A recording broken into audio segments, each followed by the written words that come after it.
विदेशों से प्राप्त भारतीय चित्रकला के उदाहरण। तो विदेशों से प्राप्त भारतीय चित्रकला के उदाहरण में जैसे अंकोर वाट मंदिर, आनंद मंदिर, बोरेबुद्दर स्तूप, बहुत सारे ऐसे स्तूप और मंदिर हैं जो कि विदेशों में यानी आउट ऑफ इंडिया वो मौजूद हैं। बहुत बड़ी संख्या में वहाँ पे पूजा भी अर्चना भी होता है। तो आइए देखते हैं। यहाँ पे प्राचीन काल से ही भारत का दक्षिण पूर्व एशिया, पश्चिमी एशिया आदि क्षेत्रों के साथ व्यापारिक एवं सांस्कृतिक संबंध रहा है।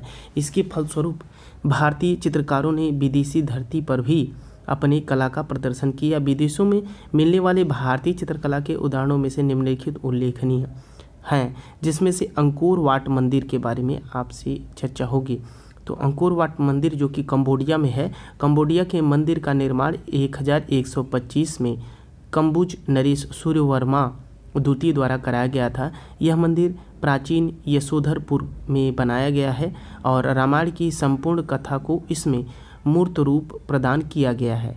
इसके अतिरिक्त महाभारत तथा पुराणों के दृश्य, यक्ष, किन्नर एवं गंधर्वों को जगह जगह चित्रित किया गया है। इस पर भारतीय स्थापत्य कला का स्पष्ट प्रभाव दिखाई देता है।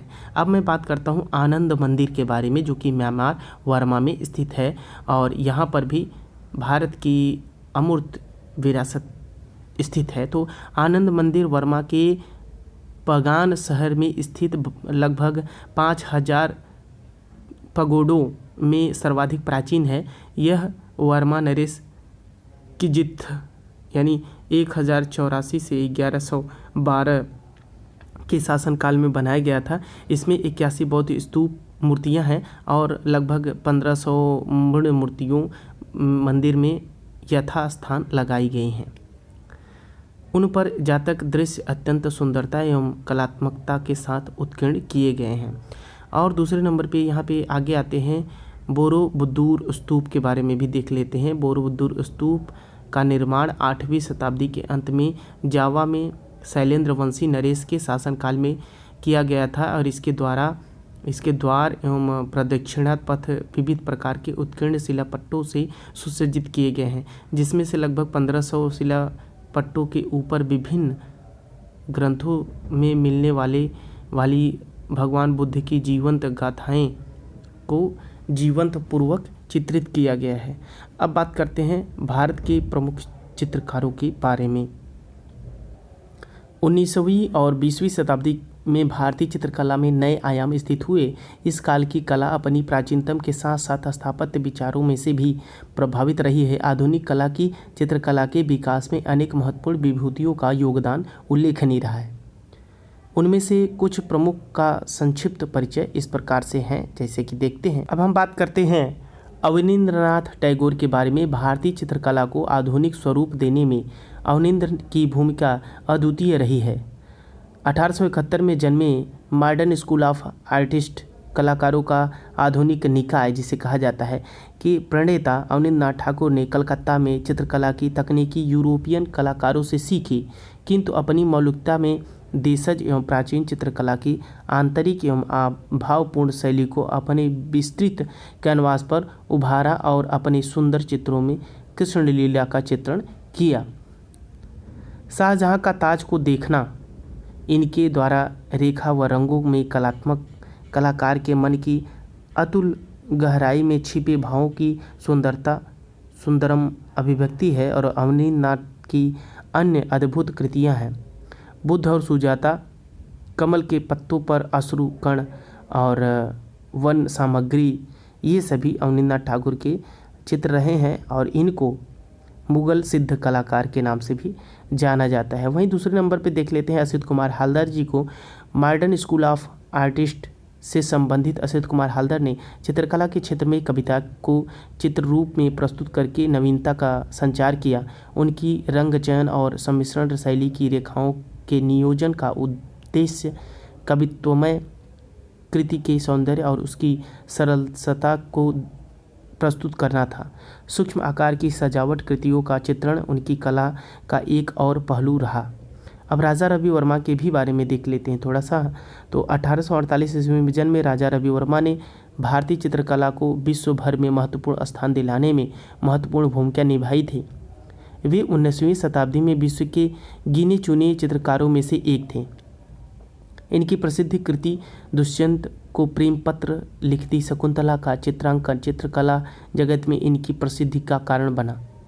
1973 में वियना ऑस्ट्रिया में है वे आयोजित विश्व कला प्रदर्शनी में इनकी कृति नायर लेडी पर एक स्वर्ण प्रशस्ति तथा प्रपत्र प्रदान किया गया।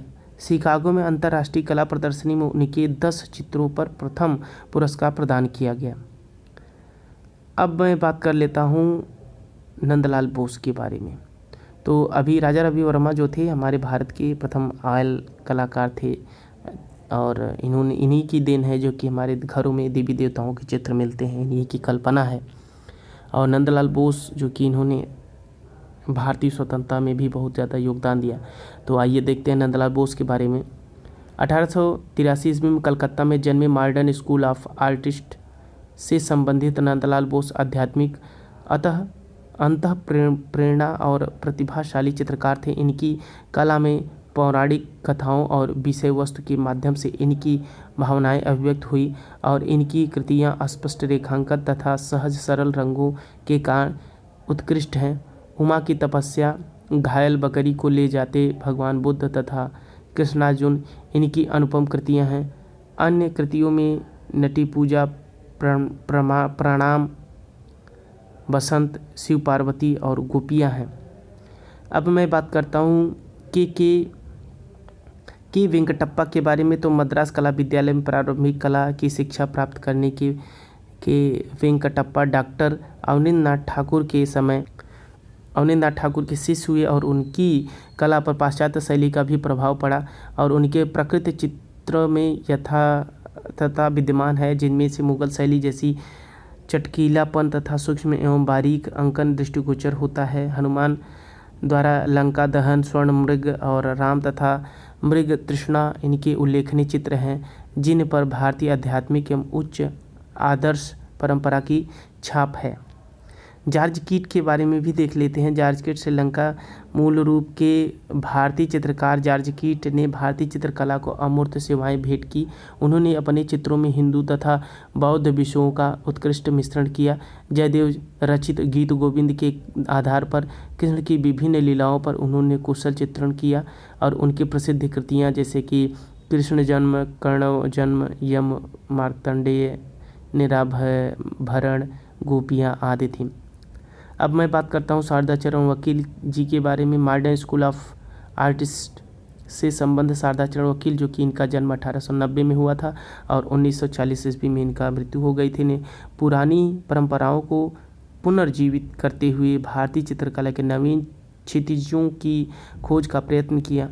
रंगों के मिश्रण, कौशल तथा केवल श्वेत श्याम रंगों के प्रयोग द्वारा इन्होंने अपने चित्रों को नयनाभिराम बनाया। उन्होंने कल्पना प्रधान चित्रों के अतिरिक्त भावनात्मक पृष्ठभूमि के ऐतिहासिक विषयों का भी चित्रण किया। उन्होंने जहां एक ओर भगवान बुद्ध का जीवंत चित्रण किया, वहीं दूसरी ओर दैनिक जीवन से स्त्री पुरुष एवं प्राकृतिक दृश्यों का भी चित्रण अत्यंत सुंदर रूप से किया। अब मैं बात कर लेता हूँ जामिनी राय के बारे में। तो जामिनी राय यहाँ से बहुत इम्पोर्टेंट है। तो पश्चिम बंगाल राज्य में जन्म लेने एवं अपनी कला को वहीं विकसित करने के बावजूद जामिनी राय की चित्रकला पर बंगाल स्कूल का नगण्य प्रभाव पड़ा और इनके चित्र इनकी स्वतंत्र भावभूमि की निष्पत्ति है। जामिनी बाबू ने आधुनिक चित्रकला के लघु शैली से विमुख रहकर सरल प्रकृति वाले भावुकतापूर्ण तथा लोक रुचि के रंगों का प्रयोग करके अपने चित्रों की रचना की। और भवेश सन्याल के बारे में देखिए तो सामाजिक समस्याओं एवं त्रासदियों को अपने प्रसिद्ध चित्रों गोल मार्केट के भिखारी तथा आश्रयहीन लड़की के माध्यम से अभिव्यक्ति प्रदान करने वाले और प्रवेश सामान्य वर्तमान समय के एक प्रतिष्ठित चित्रकार हैं। इनकी चित्रकला पर कश्मीर एवं कांगड़ा की प्राकृतिक छटा का स्पष्ट प्रभाव परिलक्षित होता है, दिखाई देता है। मनीष डे के बारे में बात करें तो पश्चिम बंगाल में जन्मी एवं कला साधना में रत मनीषी डे ने अपने चित्रों में परंपरागत बंगाल स्कूल की विशेषताओं को स्वीकार करते हुए हमेशा नवीन प्रयोगों के आधार पर चित्रों का निर्माण किया और इनकी प्रसिद्धि कला, नारी श्रृंगार तथा पनघट की ओर, ये सभी हैं। अब आगे नेक्स्ट वीडियो में, दूसरे वीडियो में बात करेंगे विधिवत। Thank you.